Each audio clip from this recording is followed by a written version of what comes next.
Bismillahirrahmanirrahim.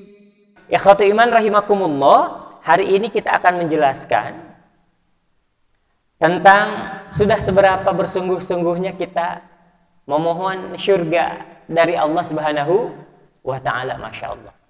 Dalam sebuah hadis Rasulullah Shallallahu alaihi wasallam menjelaskan, "Utlubul jannata juhdakum."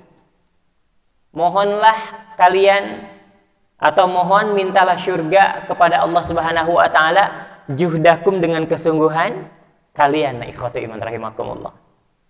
Pasti saya yakin yang berada di dalam masjid ini dan ikhwatu iman, ikhwafillah rahimakumullah, yang mendengarkan di luar, ketika ditanya sangat menginginkan, sangat mengharapkan syurga. Namun pertanyaannya ketika dinisbatkan dengan hadis Rasulullah Shallallahu alaihi wasallam tadi, antara harapan dengan upaya perwujudannya sudah bersungguh-sungguh atau belum, ikhwatu iman? Kadang-kadang ada orang taat itu sahayuna sakasampurna, atau bagaimana mood, atau kadang-kadang gimana tanggal hiji ka tanggal 15 masih kena seueur sagala rupa, sakasampurna sahayuna. Di ke tanggal 16 nepi ke akhir bulan margi banyak kekurangan, gencar, dahsyat, meminta, bermohon dengan sangat kepada Allah Subhanahu wa taala. Kadang-kadang ada orang yang ibadah itu sesuai dengan atau bagaimana mood, bagaimana tanggal, gitu kan ya. Nuju moodna sae, hayu ka masjid gaskeun. Nah, sehingga kadang-kadang lupa terhadap visi hidupnya untuk baik sesudah di akhirat kelak. Nah, kalau dinisbatkan dengan hadis Rasulullah Shallallahu alaihi wasallam tadi, bahwa mintalah syurga, kemudian upayakan dengan mujahadah, dengan kesungguhannya. Coba kalau kita analogikan energi kita 100% untuk mewujudkan, atau kita sudah memanfaatkan, memaksimalkan belum nih antara energi kita dengan apa yang kita keluarkan, Pak, utamanya dalam kerangka ibadah. Masih kena menyisakan apa? Masih kena menyisakan ketidakkhusyuan. Contoh, masih kena menyisakan waktunya yang terbengkalai, sering masbuk, sering kesiangan, banyak tertinggal dan banyak hal. Belum lagi urusan keikhlasannya. Nah, maka dalam hadis Rasulullah SAW tadi, utlubul jannata juhdakum, mohonlah atau mintalah syurga kepada Allah Subhanahu wa taala, disesuaikan dengan kesungguhan untuk mewujudkannya. Sudah ada belum pada diri kita? Nah, ini Masya Allah bahan introspeksi untuk diri kita semuanya, Pak. Jadi luar biasa ikhwatu iman rahimakumullah. Dalam upaya menggapai syurga atau membebaskan diri kita dari api neraka jahanam, sudah semaksimal apa nih? Ya, sudah seserius apa kita mewujudkan hal-hal tersebut? Apakah masih dominannya hawa nafsu, ngagugu katundu, mengikuti rasa malas, gitu kan ya, atau menjadikan pedoman banyak hal, atau tergoda dengan hal-hal yang sifatnya maksiat karena yakin gak ada orang yang tahu nih, hanya diri kita dan gadget kita, contoh nata gitu. Wala'iyadzubillah, na'udzubillah min dzalika, ikhwatu iman rahimakum.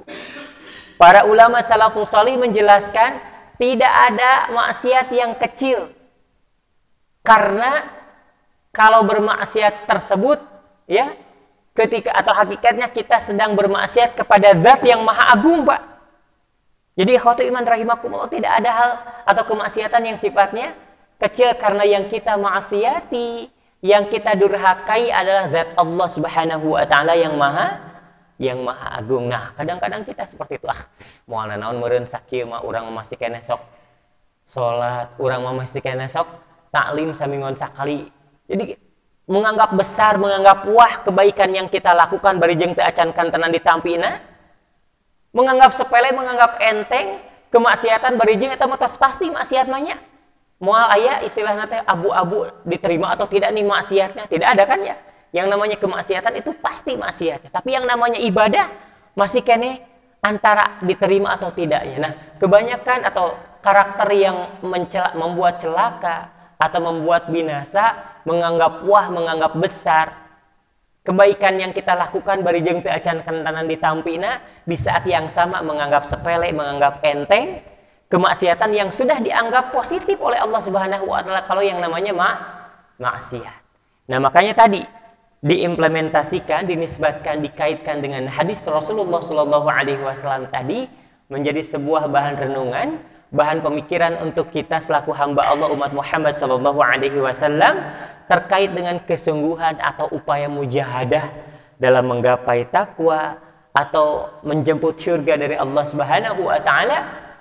Kata Rasul, "Utlubul jannata juhdakum", mohonkan, mintalah atau harapkanlah surga kepada Allah Subhanahu wa taala, juhdakum, sesuaikan atau wujudkan dengan kesungguhan yang engkau lakukan. Ikhwatu iman rahimakumullah. Jadi Masya Allah, ini yang dijelaskan oleh Rasulullah Sallallahu alaihi wasallam. Nah, makanya di dalam Islam hal yang termasuk ke dalam akhlak baik itu apa, Pak? Mujahadah. Apa itu mujahadah? Bersungguh-sungguh mengerahkan seluruh kemampuan kita ya untuk melakukan hal-hal yang sifatnya baik atau meninggalkan hal-hal yang sifatnya maksiat. Ikhwati iman rahimakumullah. Itu yang disebut sebagai mujahadah. Adanya kesungguhan, adanya keseriusan, atau adanya intensif pengerahan seluruh upaya kita di dalam melaksanakan kebaikan-kebaikan tersebut. Ikhwatu iman rahimakumullah. Masya Allah. Nah, itu yang pertama. Jadi kata Rasulullah Sallallahu alaihi wasallam, "Utlubul jannata juhdakum", mohonkan, mintalah kepada Allah Subhanahu wa taala surga, juhdakum, disesuaikan atau diupayakan dengan terus-menerus berupaya sekuat tenaga untuk mewujudkannya. Nah, ikhwatu iman, dalam hadis riwayat Imam Anas bin Malik, Pak, ini kalau kita simak sangat dahsyat, luar biasa. Hadis ini terdengar oleh sahabat Anas bin Malik ketika disampaikan oleh Rasulullah Shallallahu alaihi wasallam. Diriwayatkan oleh Imam Ahmad pada nomor hadis 12.585 dan diriwayatkan oleh Imam An-Nasai nomor hadisnya 5.521. Ya. Hadisnya kata Rasulullah SAW, "Man sa'alallahal jannata thalatha marrat, qalatil jannatu Allahumma adkhilhul jannata. Wa man istajara minan nari thalatha marrat, qalatin naru Allahumma ajirhu minan nar." Jadi Masya Allah, sabda Rasul, "Man sa'alallahal jannata", barang siapa yang memohon, meminta dengan sangat kepada Allah agar dimasukkan ke dalam surga, dan permohonan tersebut disampaikan minimalnya 3 kali, Pak, qalatil jannatu, maka surga akan balik mendoakan, Allahumma adkhilhul jannah, wahai Allah, masukkanlah orang yang tadi berdoa ke dalam surga tuh. Masya Allah. Kemudian, wa manistajara minan nar, dan barang siapa yang memohon perlindungan dari neraka sebanyak 3 kali, qalatin naru, neraka akan balik mendoakan orang tersebut, Allahumma ajirhu minan nar, wahai Allah, lindungilah atau anugerahkanlah perlindungan untuk orang tersebut minan nari, dari api neraka. Tuh, Pak, kadang-kadang hal yang sering kita lakukan yakni memohon kepada Allah agar dimasukkan ke dalam surga, memohon perlindungan dari neraka.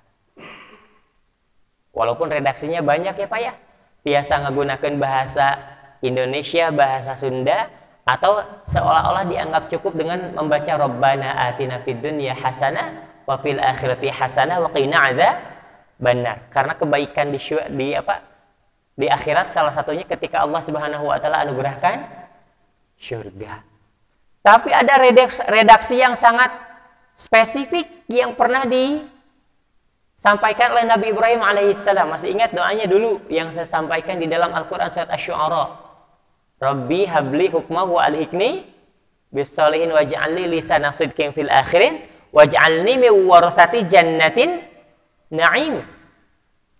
Di antara banyak permohonan dari Nabi Ibrahim alaihissalam, salah satunya waj'alni, jadikanlah aku min warathati jannatin na'im, menjadi pewaris surga yang penuh dengan kenikmatan. Tuh Pak, Masya Allah.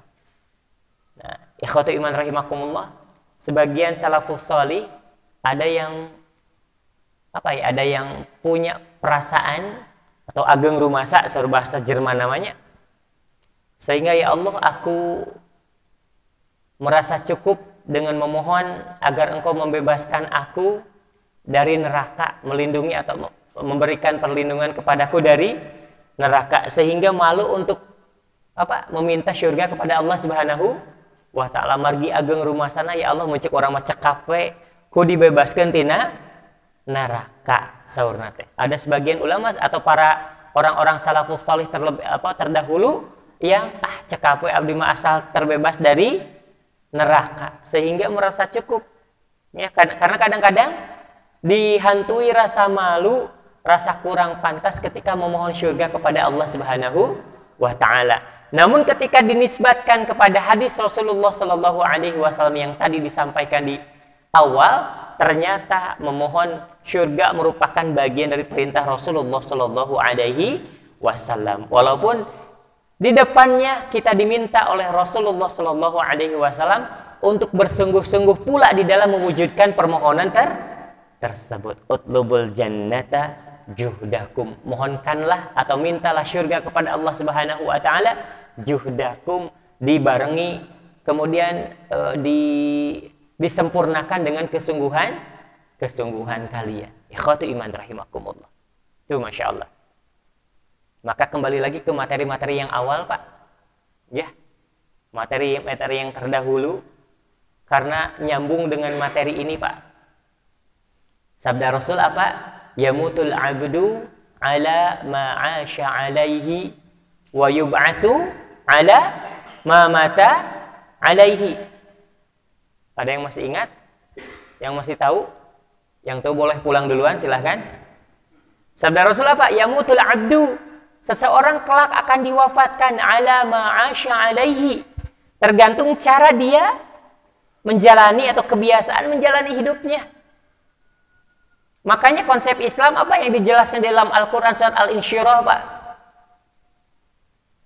Fa idza faraghta fansab wa ila rabbika farghab. Dari ayat tersebut, konsep mulia seorang atau hidup seorang muslim apa? Berpindah dari satu kebaikan kepada kebaikan yang lainnya.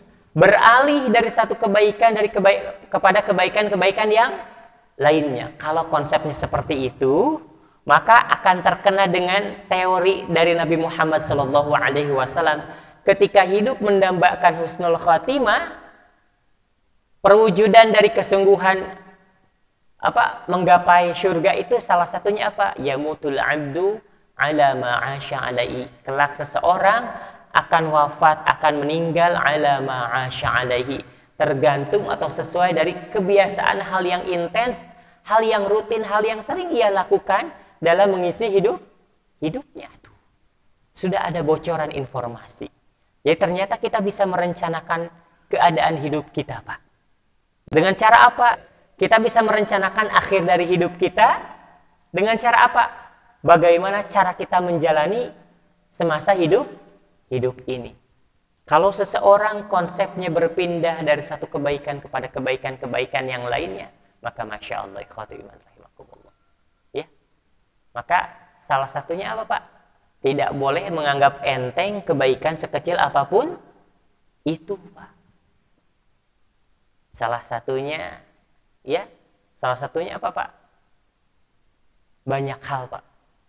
Salah satunya adab dan akhlak ketika kita memulai sebuah aktivitas yang baik. Bade, barang tuang, barang leut, bismillah. Itu pundi-pundi kebaikan Pak. Lebet ka bumi, assalamu alaikum. Pendak sareng atau pendak tepang sareng anu sanes, ucapkan salam. Sanes mengungkul kitu Pak, pasang rarai anu marahmai. buat orang lain itu merasa terhormat, merasa dimuliakan dengan ekspresi wajah kita ketika bertemu.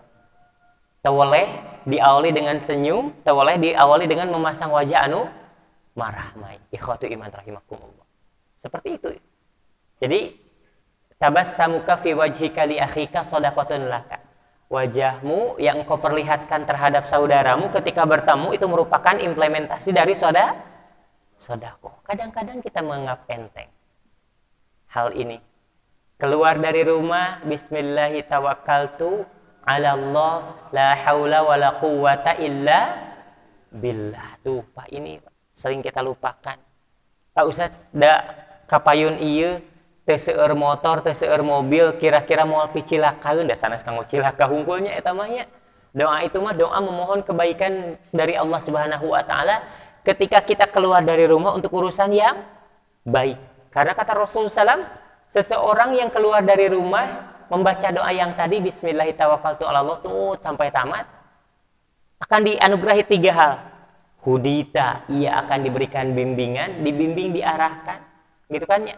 Kemudian kufita, ia akan dicukupkan. Kemudian wuqita, ia akan dijaga. Engkau akan dibimbing, engkau akan dicukupkan, engkau akan dijaga. Kadang-kadang orang teu aya teu seueur mobil ieu da sanes na mobil da mapah ieu gitu kan nya. Ikhwatu iman rahimakumullah, ketika kita keluar dari rumah, langkah pertama kita berdoa, langkah-langkah berikutnya adalah hal yang misteri. Leres tuh Pak? Leres. Hal-hal yang berikutnya adalah hal yang misteri. Maka doa tersebut adalah doa betul-betul mentawakalkan atau menggantungkan harapan yang baik terhadap Allah Subhanahu wa taala di waktu kita keluar rumah. Masya Allah, luar biasa. Nah, hal ini adalah upaya agar kita betul-betul menggapai kebaikan sekecil apapun sebagai perwujudan dari apa? Bersungguh-sungguh mengupayakan syurga. Orang yang keluar dari rumah untuk urusan bekerja, Pak, awali dengan bismillah. Di tempat kerja tetap positif, gitu kan ya. Hindari kemaksiatan, hindari menzalimi rekan kerja, konsumen, customer, atau apapun itulah. Ikhwatu iman rahimakumullah. Nah, selama di tempat kerja adalah merupakan bagian dari ibadah kepada Allah Subhanahu wa taala. Usah da benten-benten damal namun, tapi selama kita sedang bekerja atau di tempat kerja meninggalkan rumah kita, usah berarti abdi mah moal kalau bekerja soalnya di damalna di bumi ngawarung sami Pak, gitu kan ya. Selama proses kita ikhtiar mencari rezeki, gitu kan ya, ikhwatu iman rahimakumullah, selama itu pula lah kebaikan-kebaikan. Apalagi yang kita orientasikan adalah ya mengupayakan rezeki yang halal. Nah, ini Masya Allah. Sekali lagi, upaya mewujudkan atau bersungguh-sungguh mengupayakan syurga itu sebagaimana apa yang disampaikan oleh Rasul tadi, utlubul jannata juhdakum, mohonlah mintalah syurga kepada Allah Subhanahu wa taala, juhdakum dibarengi dengan keseriusan, kesungguhan. Salah satunya apa? Tidak menganggap enteng, tidak menganggap kecil kebaikan yang walaupun menurut banyak orang tidak terperhatikan. Ini ikhwatu iman rahimakumullah yang dijelaskan oleh Rasulullah sallallahu alaihi wasallam. Ya, karena tadi kata Rasulullah SAW, seseorang banyak yang terangkat dikarenakan hal-hal yang kecil yang membuat orang lain ridho, selamat, atau terpuaskan. Ikhwatu iman rahimakumullah.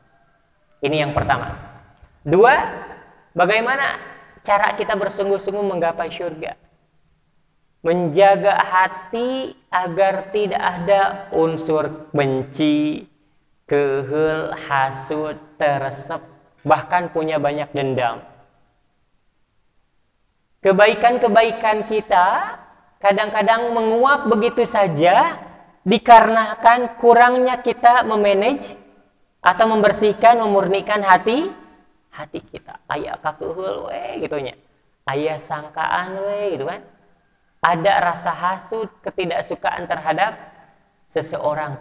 Ternyata inilah parasit terhadap amal kita, benalu yang menempel, bahkan bukan hanya menempel tapi merugikan amal kita, Pak. Makanya Masya Allah, betul-betul proses terus belajar ya, bagaimana agar kita bersih sekali atau suci, murni, hati kita itu sangat-sangat bersih. Apalagi yang punya dendam, perasaan tidak suka, perasaan benci terhadap orang lain. Imam Asy-Syafi'i rahimahullahu taala menjelaskan di dalam atharnya, apa kata beliau? Bi'sazad ilal ma'ad al-udwan bainal ibad. Tuh. Seburuk-buruknya bekal yang terbawa sampai meninggal kelak, al-udwan, ketika kita masih menyisakan permusuhan, kakeheul tos lami teu patanya sok nepi ka mana oge pakuat-kuat jeung urang contoh gitu kan ya. Al-udwan, permusuhan bainal ibad, terhadap sesama hamba. Ini ikhwatu iman rahimah. Maka kesungguhan kita untuk menggapai syurga harus dibarengi dengan upaya ikhtiar membersihkan hati, menjernihkan dari rasa benci, gitu kan ya, dari hasud atau perasaan yang bisa menjadi parasit atau benalu terhadap amal kita, Pak. Makanya wajar, Pak ya, dalam sebuah hadis Rasulullah Shallallahu Alaihi Wasallam mensabdakan, "Aktsaru ma yudkhilullahul jannata taqwallahi wa husnul khuluqi." Yang paling banyak, yang paling dominan, hal yang bisa menyebabkan seseorang Allah masukkan ke dalam syurga, taqwallahi, dikarenakan ketakwaannya kepada Allah, wa husnul khuluqi, dibarengi dengan akhlak yang baik. Semangat berbuat baik, semangat beramal, semangat beribadah, barengi dengan semangat memperbaiki akhlak. Tidak ada orang yang tersinggung, yang sakit hati dari lisan kita.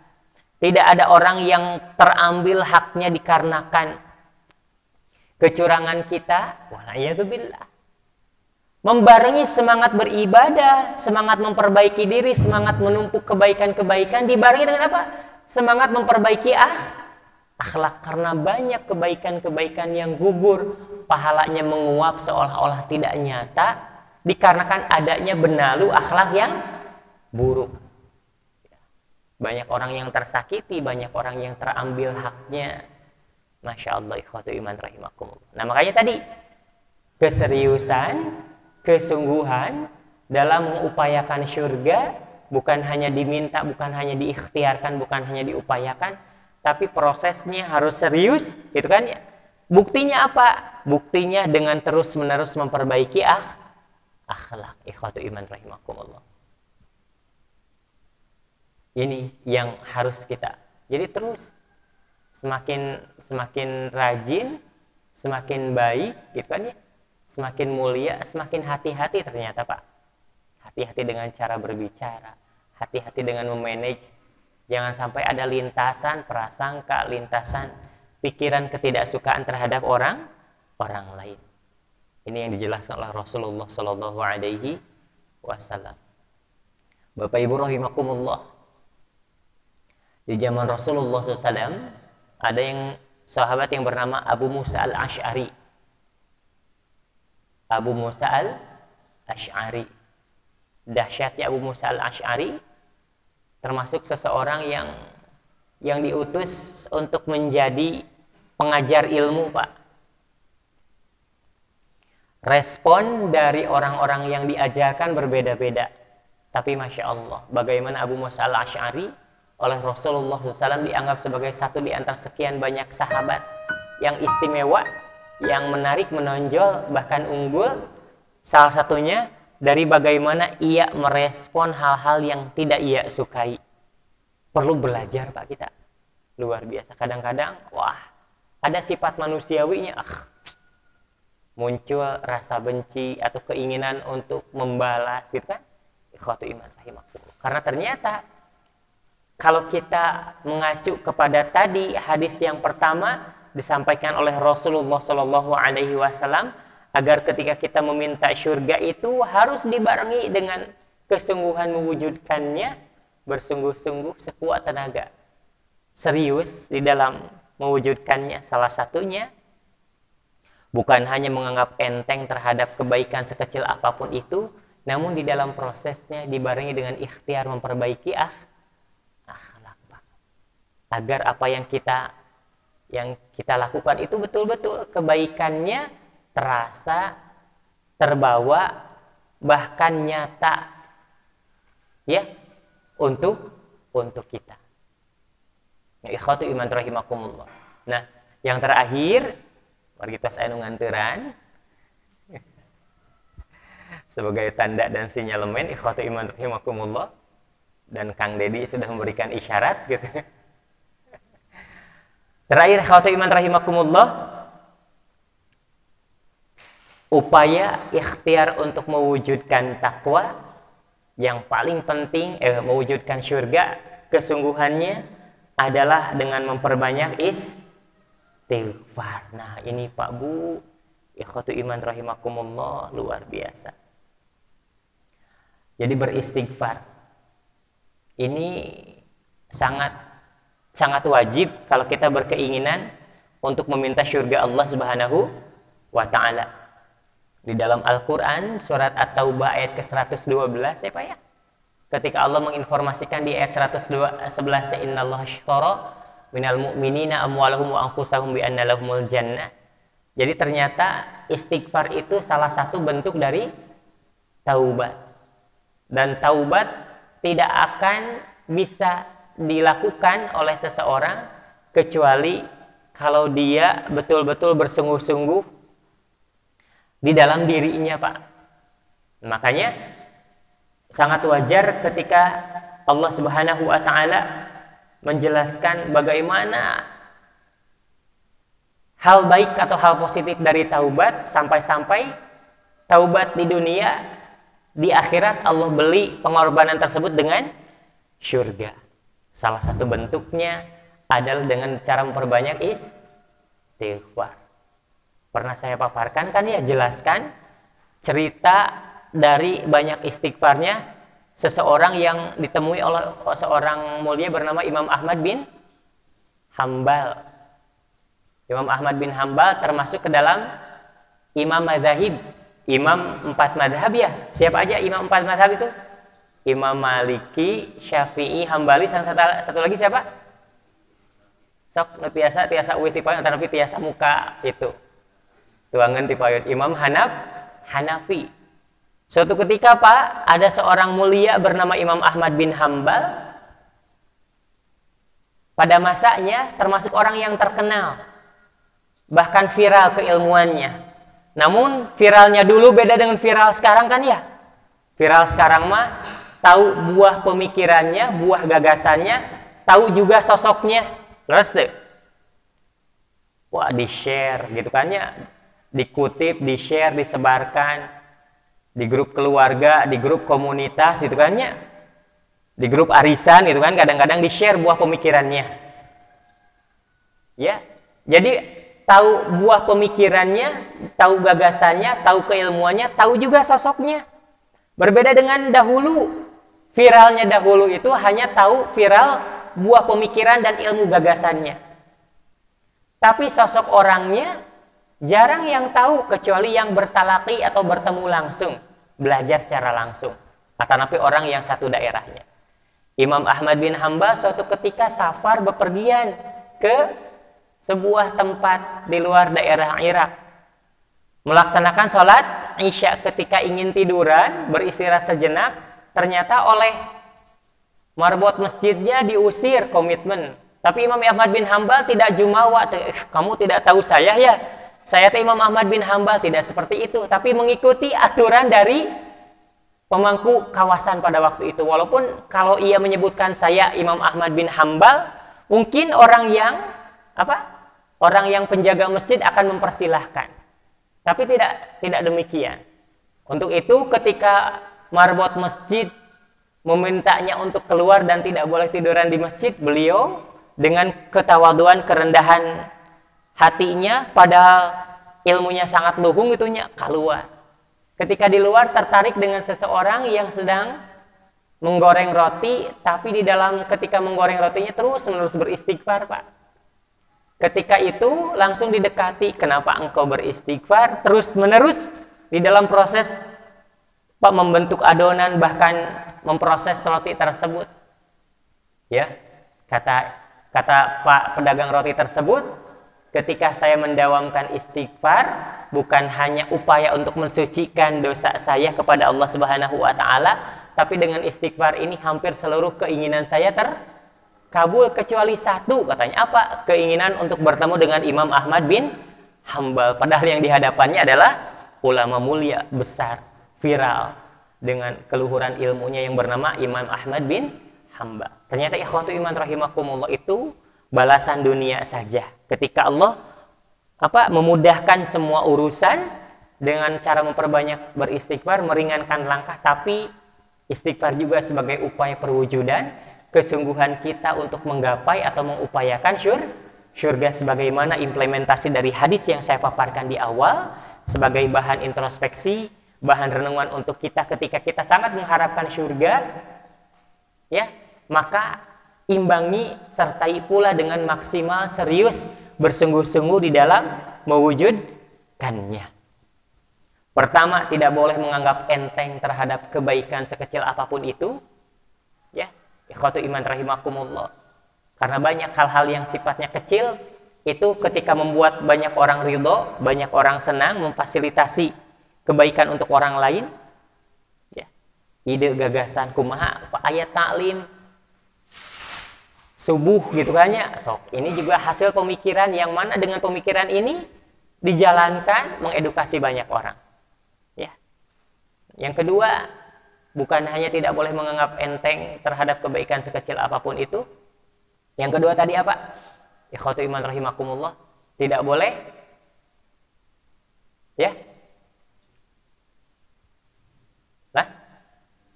menjaga akhlak, menjaga hati, karena salah satunya untuk menyelamatkan amal kita, pahalanya agar tidak menjadi benalu terhadap pahala dari amal kita itu dengan cara apa? Memperbaiki akhlak, menjaga hati dari rasa benci, hasut terhadap orang lain. Ternyata ini merupakan ikhtiar keseriusan kita untuk menggapai syurga Allah Subhanahu wa taala.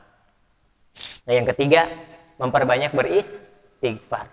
Istighfar, taubat, pengorbanan selama kita masih hidup di dunia.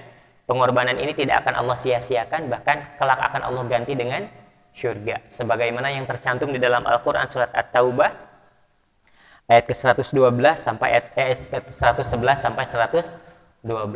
Nah, ikhwatu iman rahimakumullah, itulah poin-poin yang semoga Allah mampukan kita untuk bisa bersungguh-sungguh di dalam mengharapkan syurga dan mewujudkan harapan terhadap diberikannya syurga tersebut. Aku qouli hadza wa astaghfirullah li wa lakum. Subhanakallahumma rabbana wa bihamdika asyhadu an la ilaha illa anta astaghfiruka wa atubu ilaik. Assalamualaikum warahmatullahi wabarakatuh.